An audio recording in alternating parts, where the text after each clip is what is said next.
мезгіл аяқталып, Клара мен Хайди үйде сабақ оқитын болды. Кең далада еркін өскен Хайди үшін бұл үлкен сынақ еді. Ал Беккер мырза... Сонда сен әліпбиді білмейсің бе? Хайдидің ұстазы білім берудің күрделі әдісін қолданды. Жазуды баста. Клара Хайдиге әліпби жаттауды үйретті. Алайда оның еш пайдасы болмады. Сөйтіп екі қыз екі бөлек білім алуға мәжбүр болды. Қане, қойылым қояйық. Осы кезге дейін Телма кестің шытырман оқиғаларын тыңдаған Калипсо? Оның сөзін бөлді де, өзінің демалатыны туралы айтты. Шытырман деген не сөз, мырза? Қазір емес. Алдымен мұна бөлімді бітіріп алайық. Оның сөзін бөлді де... Ол өзінің демалатыны туралы айтты. Өзінің демалатыны жайында айтты. Туралы айтты. Еш қиындығы жоқ қой. Барын таңда салуын керек, Хайди. Сесман мырза келгенде сенің оқи алмайтыныңды естісе, не істеу мүмкін деп ойлайсың? Үйінен қуып жібереді. Сені өз уақытында үйрете алмаспын. Өз уақытындасы несі, Беккер мырза? Ештеңе. Енді сен әріптерді білесің. Қазір маған кітапта қалай жазылғанын оқып бересің. Осы кезге дейін Телма кестің шытырман оқиғаларын таңдана тыңдаған Калипсо есікті қаққан әже екен анық. Біз әлі болған жоқпыз, Хайди. Қане оқы.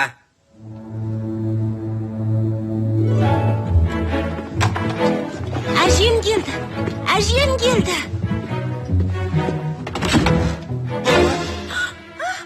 Себастьян, не болып қалды?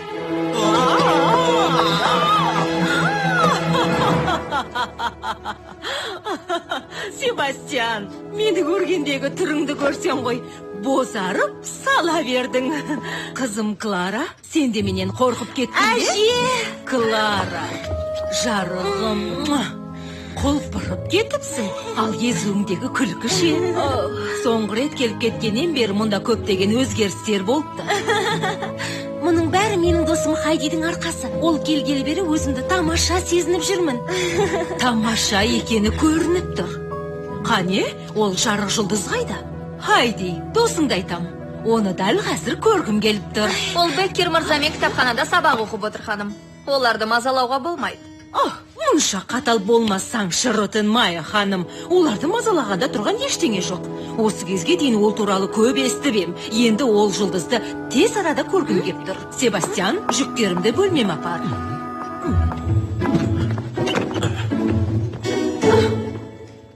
Өзінің демалатыны туралы ол...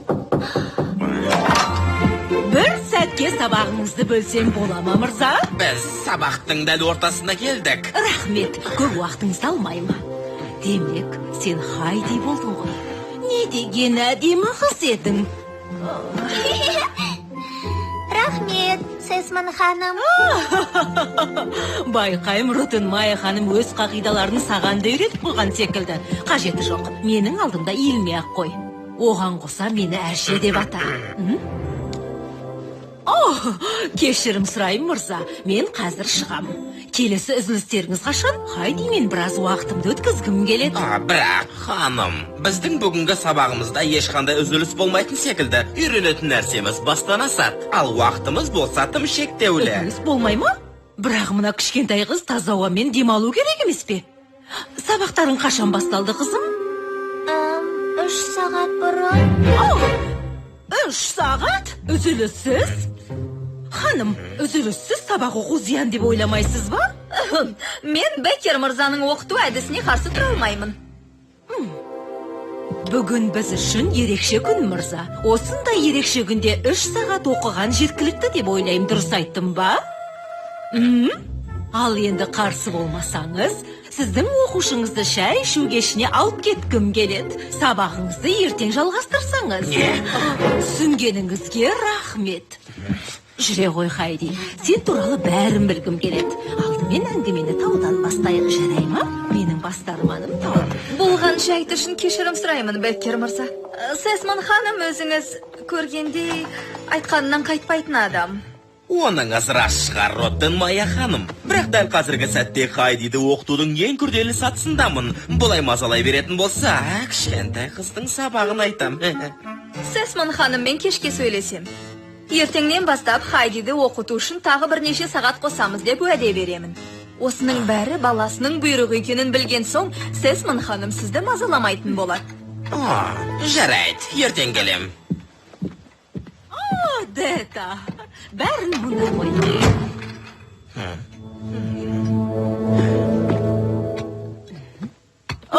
Балапандарым, жайлы отырып шай ішетін үйің болғаны қандай жақсы. Сонда сіздің үйіңіз жоқ па?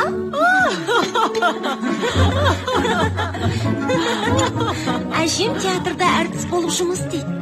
Үнемі сапарда болады. Бұл жолғы сапарымызда Оффенбах мырзаның соңғы жазған сезім Хоффман ертегілері атты қойылымдарын қойдық. Сондай тамаша, бірақ іш пыстырарлық. Сөздері тым көп. Бар күшімді салып әрең жаттадым. Менде де Беккер мырзаның кітабынан көптеген қиындықтар туындайды. О не дегенің жарығым? Беккер мырза саған кітабын жатқа айтқыза ма?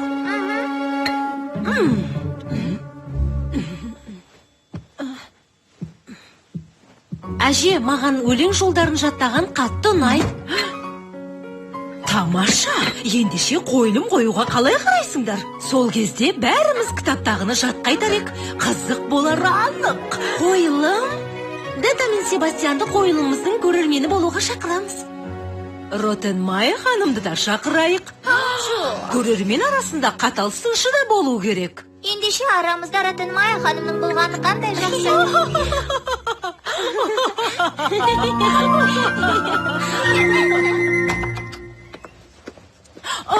Беккер мырза. Дета, кешір, сені шоштайын деген ойым болған жоқ. Жоқ, мен жай бұл жерде сізді тұрады деп ойламап ем. Сізге көмегім қажет пе? Сенен ертеңгі кешке дайынсың ба деп сұрайын деген едім. Ертеңгі кешке ме? Операға. Екеуміз бірге. Иә, баратын шығармын. Мені шақырғаныңыз үшін алғысымды білдірем. Не істесем екен? Кешке киер көйлегім жоқ. Есесіне, сенің бойыңда Франкфурттың бүкіл әйелдерін тамсандыратын сұлулық бар. Беккер мырза? Ендеше ертеңге дейін, Дета. Жолыңыз болсын, мырза. Расымен де онымен операға барасың ба? Себастьян? Тағы да не болып қалды екен?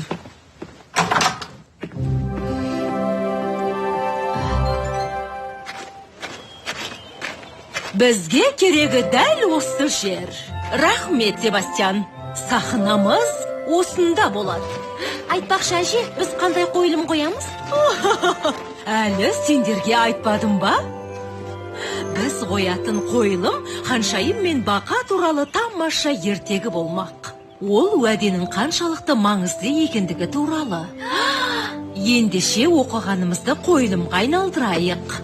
Қолдарынан келеді деп ойлаймын. Кей сөздерді түсінбей қиындық туындайтын болса, менен сұраңдар. Я, жарайды әже. Ханшайым мен Бақа. Тақырыбы керемет екен. Әже, бұл не туралы? Ертегіме ол өзінің бағалы алтын жүзігін шалшыққа түсіріп жоғалтып алып, оны қайтару үшін жүзікті тауып берген Бақаның ернінен сүюге уәде берген Ханшайым туралы. Алайда Ханшайым уәдесінде тұрмаған соң, уәде бұзғанның қаншалықты жаман екенін түсінеді. Енді кім қай рөлді сомдайды? Жақсы, Хайди, сен Бақаның рөлін сомдайсың, ал Клара, сен Ханшайым боласың. Ал мен патшайымның рөлін сомдайтын болам. Ханшайым дейсіз бе? Мен сонда Ханшайым болам ба? Ал маған бақалар қатты ұнайды.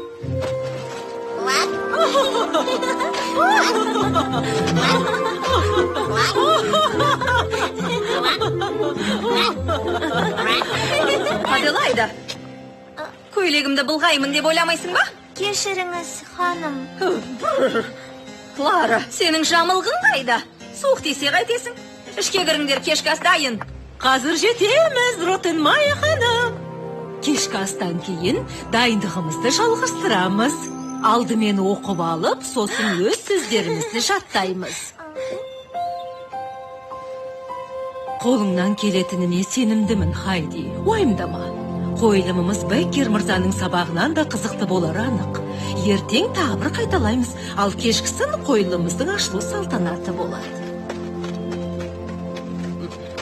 Кітап оқуды үйреніп көптеген оқиғаларға қатысатын болдым. Енді қойылымда ойнайтын боламыз. Сонда бақаны сомдағанда бақылдайсың ба?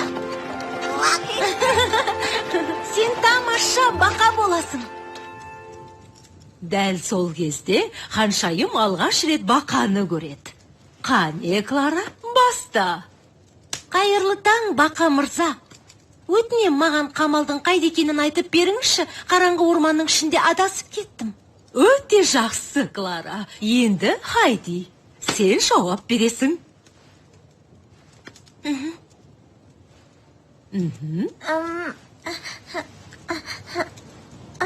Қайырлы таң, ханшайым. Өзіңіз қандай әдемі? Қайырлы таң, ханшайым. Өзіңіз қандай әдемі көрінесіз? Әдемі едіңіз. Өте жақсы, Хайди. Сесман ханым, сізбен сөйлессем деп едім. Кейінірек сөйлесейік, біз дайындалып отырмыз. Кейінге қалдыратын шаруа емес. Аделайданың сабағы туралы сөйлеспекпін.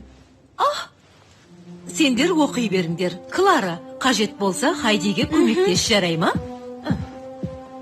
Кітапханаға барайық, ханым. Жалғастыра берейік бе? Барған сайын өте қызықты болатын секілді.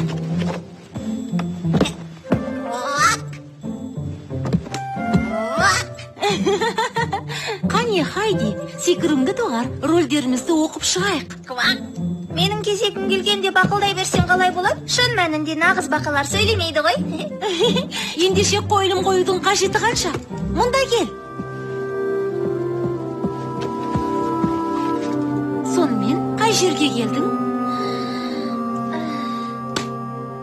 Шаршаған секілдімін. Төсегіме барып ұйықтайын. Сонда дайындалмаймыз ба? Кітапты бөлмемде оқырмын. Ал дайындықты ертең жалғастырамыз, әжемізбен бірге.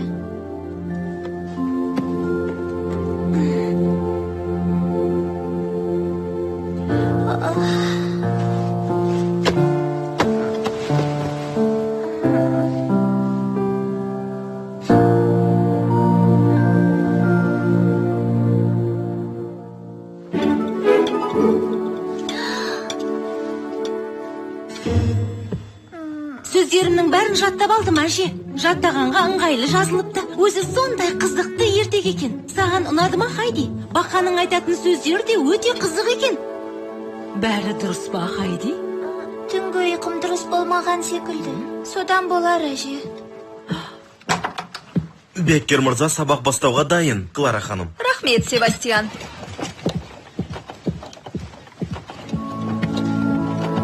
Клара сабағын аяқтағанша біраз дайындалып алсақ қалай болады? Мен айтатын сөздерді жаттауыма көмегің керек. Өз бөлмеме барғаным дұрыс болар. Ұстазымның бүгінгі сабаққа берген үй тапсырмаларын орындауым керек. Сені не мазалап жүр, Хайди? Ештеңе. Тек шаршап жүрмін. Сені бірдеңе мазалап жүргенін екеуміз де жақсы білеміз. Сырыңды бөліскің келмей ме? Тауларымды сағынып жүрмін, атамды да. Ол шақта бәрі оп-оңай. Бар болғаны ешкіні қалай сау керектігін, табынды қалай айдау керектігін білсе болды, сол ғана.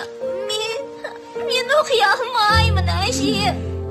Қойылымда айтатын сөздерімді білмеймін. Тыныш. Ештеңе етпейді. Тыныш. Мені кешірші, Хайди. Сені бұлай тығырыққа тірегенім дұрыс болмапты. Оқи алмағаныңда тұрған ештеңе жоқ. Күндердің күнінде үйренесің. Төрттерден сөз құрауда шатасып кетемін. Оқуды ешқашан үйрене Ол алмаймын. үшін саған уақыт керек, Хайди. Еш уайымдама. Қойылымның сөздерін саған өзім үйретем. Менің оқып бергенімді қайталасаң болғаны. Түк шықпайды. Беккер мырза мені тура осылай оқытады. Сөздерді жадымда сақтай алмаймын. Мен нағыз ақмақпын. Олай деме, Хайди. Сонда мен оқи алмасам да мені қумайсыз ба? Әрине қумайым, Хайди. Айтар сөзімді ұмытып қалғанда не істейтінімді білесің бе? Жоқ. Әнге қосам. Менің ең сүйікті әнім Ля Хабанера. Арбакеш туралы француз операсы. Ашу мен ызаға толы қойылым. Енді тыңда. Тадам-там-там, тадам-там-там. Ханшайым қыз, жүзік түсіріп алыпсыз. Шалшықтан тауып алдым, оны сізге берейін. Хо-хо-хо.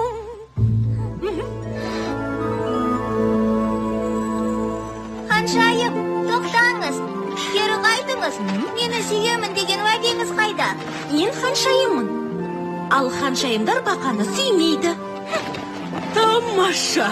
Бірінші бөлім сәтті аяқталды. Екеуің де жарайсыңдар.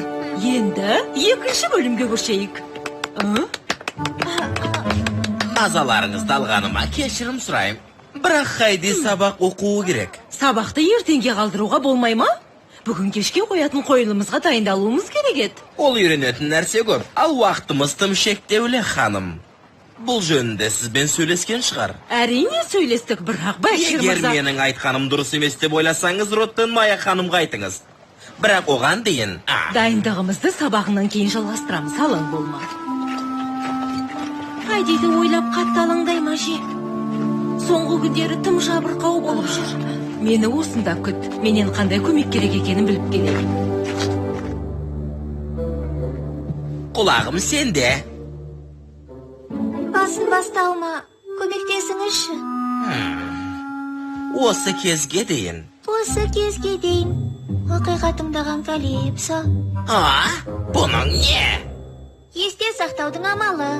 Оны маған әжем үйретті. Жоқ. Бұлай жасауға болмайды. Қане мұнда шық. Есте сақтаудың жақсы әдісін көрсетейін. Тағы қайтала. Ережені сақтауды ұмытпа. Осы кезге дейін. Олама кетің шытырман оқиғалар. Дәта, мына тесіктің ар жағында не боп жатқанын қараш. Ханым, бері келсеңші, қара деймін. Мұнда не боп жатқанын көріңіз. Беккер мырзаның әдісі Хайдиге лайықты деп ойламаймын.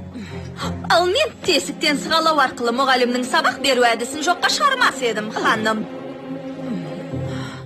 Бөлді де демалатыны. Жоқ. Сөзін бөлді де өзінің демалатыны туралы айтты. Мынау тым ауыр ғой, Беккер мырза. Ережені есіңде сақта. Сөйлемді айнаға тесіз айтып беретін болсаң, кітаптың біреуін алып тастаймын. Бәрі өзіне байланысты. Мұнда не боп жатыр? Мен кішкентай қызға оқу мен жазуды үйретіп жатырмын, ханымдар. Ауыр кітаптарды көтергізу арқылы ма? Сіз тым шеттен шығып кеттіңіз.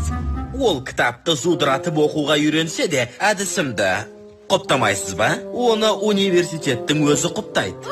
Сонда бұл әдісіңізді бұрын соңды ешкімге қолданған жоқпын дегіңіз келе ме? Бұл әдіс арқылы білім саласына өзгеріс енер анық, Роттенмайер ханым. Сондықтан кей кездері құрбандыққа барғанды... Не? Құрбанды? Сіздің алдыңызда тұрған кішкентай қыз ғой. Қалайша дәтіңіз бар? Сіздер мені түсінбедіңіздер. Бір нәрсені түсінгенім анық. Жаныңыздың барында бұл үйден тайып тұрыңыз.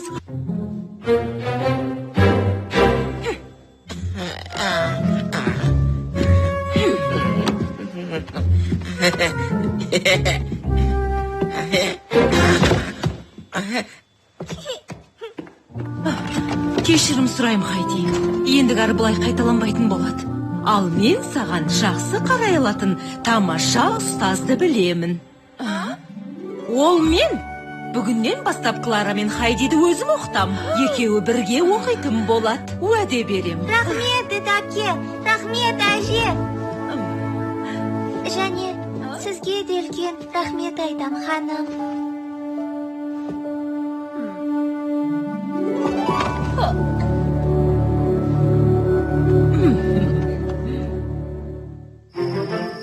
Ұлы мәртебелім. Қызыңыз қыз мені сүюге уәде берді. Алайда уәдесін бұзып, менен теріс айналды. Бұл рас па, қызым? Берген уәдеңде тұрмадың ба? Ол бақаны бұдан былай көрмеймін деп ойладым. Берген уәдемнің маңызды боларын білмедім. Берген уәдені орындау сен үшін ең басты міндет болуы керек. Қане, бар да мына бақаны сүй.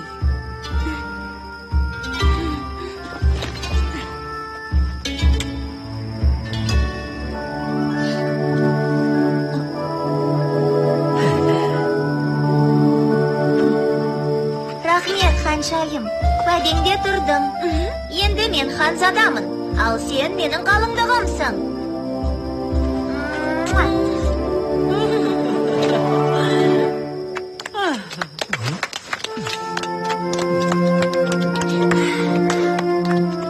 Бұл операдан да қызықты